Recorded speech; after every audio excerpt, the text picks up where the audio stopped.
안녕하세요. 귀토리 책방입니다. 오늘 지식자판기에서는 신자유주의에 대해 말씀드리겠습니다. 먼저 신자유주의를 설명하기 위해서는 경제체제를 이해하셔야 하는데요. 경제체제에는 크게 두 가지가 있습니다. 생산과 분배를 운영하는 방식에 따라서 시장경제체제와 계획경제체제로 나누어집니다. 시장경제체제는 생산수단을 개인이 소유하는 것을 허용합니다. 또 시장의 자동 조절 기능을 활용하여 시장을 운영합니다. 이에 비해 계획경제체제는 생산수단을 국가나 공공기관에서 가지고 있습니다. 또 중앙정부의 계획과 통제에 의해 경제를 운영합니다. 각각의 장점을 보면 시장경제체제는 국가가 아니라 시장이 자동으로 조절하는 역할을 하기 때문에 또 개인의 동기부여 측면에서 효율성이 증대된다는 장점이 있습니다. 이에 비해서 계획경제체제는 국가가 공공에서 생산수단을 운영하기 때문에 형평성을 제고할 수 있다는 장점이 있습니다. 그런데 이런 장점들이 서로 각각 단점으로 작용하기도 합니다.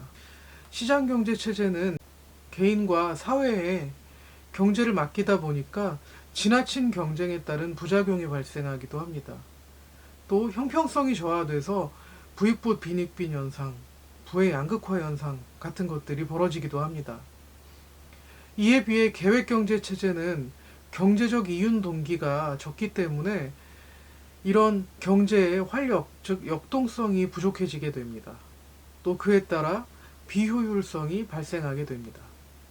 네, 그러면 시장경제체제가 어떻게 변화해 왔는지 그 변천사를 살펴보도록 하겠습니다. 이 변천사는 간략하게 정리된 내용이기 때문에 사실 그 사이에는 수많은 학자들 또 수많은 학설들이 숨어 있습니다. 감안하여 들어주시기 바랍니다. 먼저 12세기 무렵에 나타나기 시작한 것이 상업자본주의입니다. 자본주의는 아주 다양한 형태로 그 모습을 변화해 왔는데요. 상업주의는 유통이나 고리대금업을 통한 이윤 추구에 기초한 자본주의입니다. 절대왕정 시대에 신항로 개척, 신대륙 발견을 통한 상업 발달이 그 배경으로 작용했습니다. 그 이후에 산업이 발달하면서 나타난 산업자본주의는 생산 과정에서 발생한 부가가치로 이윤을 얻는 자본주의를 의미합니다. 산업혁명과 시민혁명의 영향으로 등장했으며 애덤 스미스의 자유방임주의 사상을 기초로 하고 있습니다. 산업자본주의가 발달하다 보니 등장하게 된 독점자본주의는 대규모 자본을 갖춘 소수의 독점 기업이 영향력을 행사하는 자본주의입니다.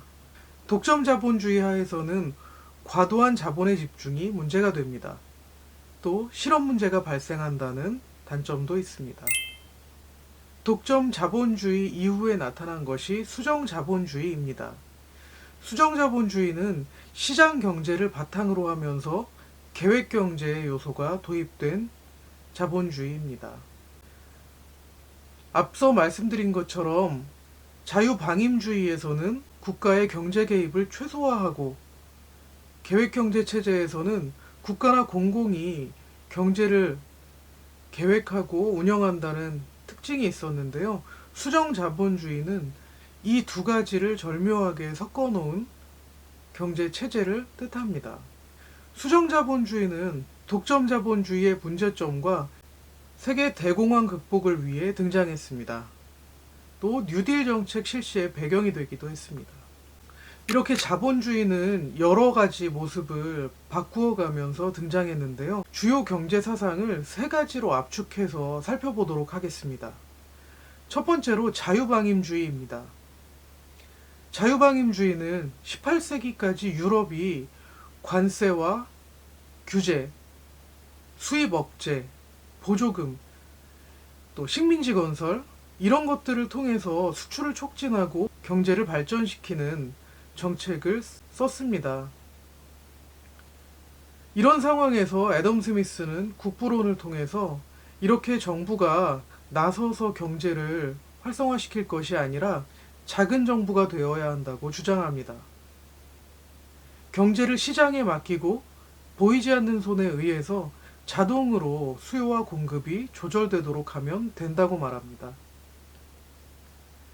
그에 따라서 국가의 역할은 경찰이나 국방, 이런 야경 국가에 그쳐야 한다고 주장합니다. 경제활동의 자유를 보장해 줄 것을 촉구했습니다. 자유방임주의는 작은 정부와 야경 국가를 지향하는 경제 사상입니다. 그런데 자유방임주의가 근대 이후의 사회에 엄청난 영향을 끼치고 이런 경제 사상의 기초를 이루었다면 그 문제점이 등장하기 시작하면서 경제사조가 큰 변화를 겪습니다. 자유방임주의의 결과 소득분배의 불평등, 대량 실업, 또 자원 이용의 비효율 등의 시장 실패가 발생했기 때문인데요. 1929년에 발생한 세계경제 대공황은 이런 시장 실패의 가장 단적인 사례라고 볼 수 있습니다. 존 레이놀드 케인즈는 고용 이자 및 화폐에 관한 일반 이론이라는 책에서 이러한 자유방임주의의 문제점을 지적하면서 국가가 경제에 적극적으로 개입해야 한다고 주장합니다. 적극적인 재정정책과 금융정책으로 총수요를 관리해서 경제를 활성화시켜야 한다는 것입니다.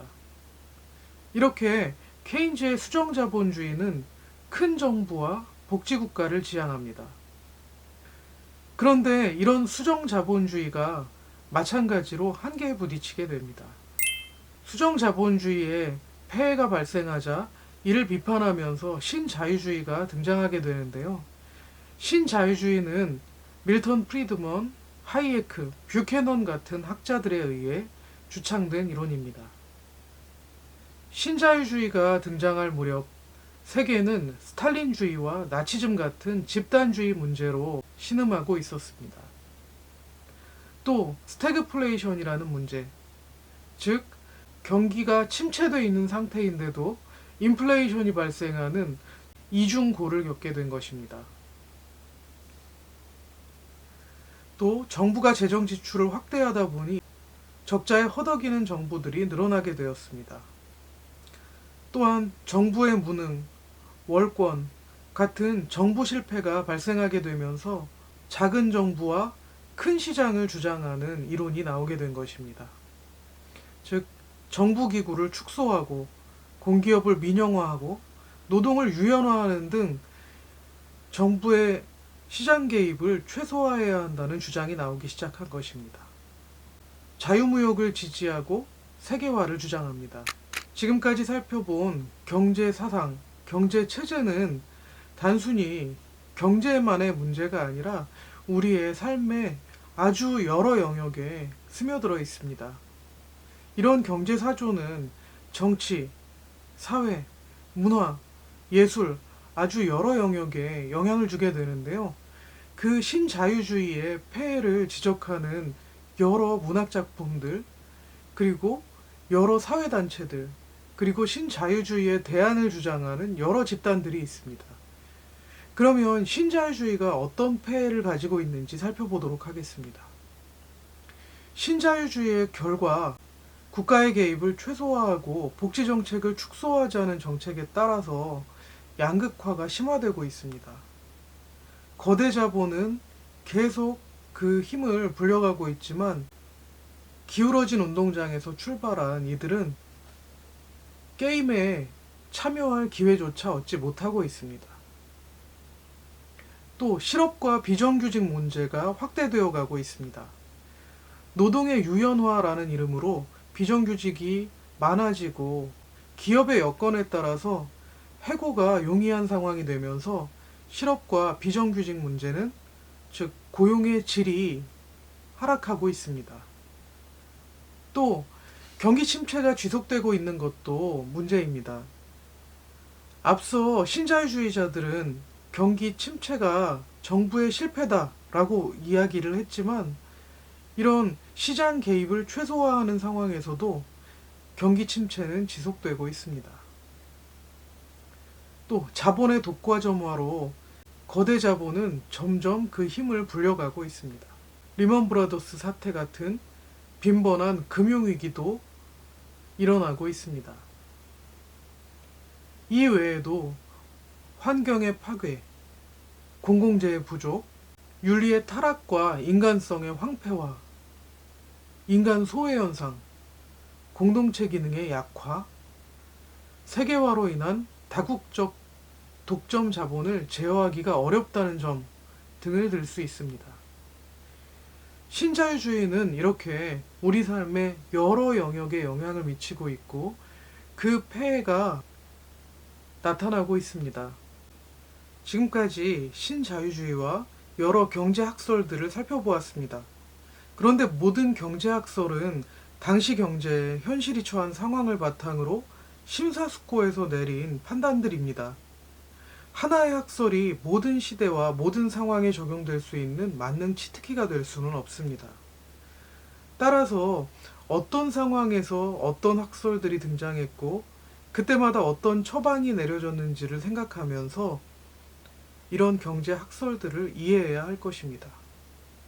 지금 현재 우리가 처해 있는 상황도 이것이 신자유주의의 문제인지 또는 다른 곳에서 기인한 문제인지 또 이를 극복할 대안은 무엇인지 함께 생각해 보아야겠습니다. 네, 오늘 귀토리 책방의 지식 자판기는 신자유주의였습니다. 다음번에 뵙겠습니다.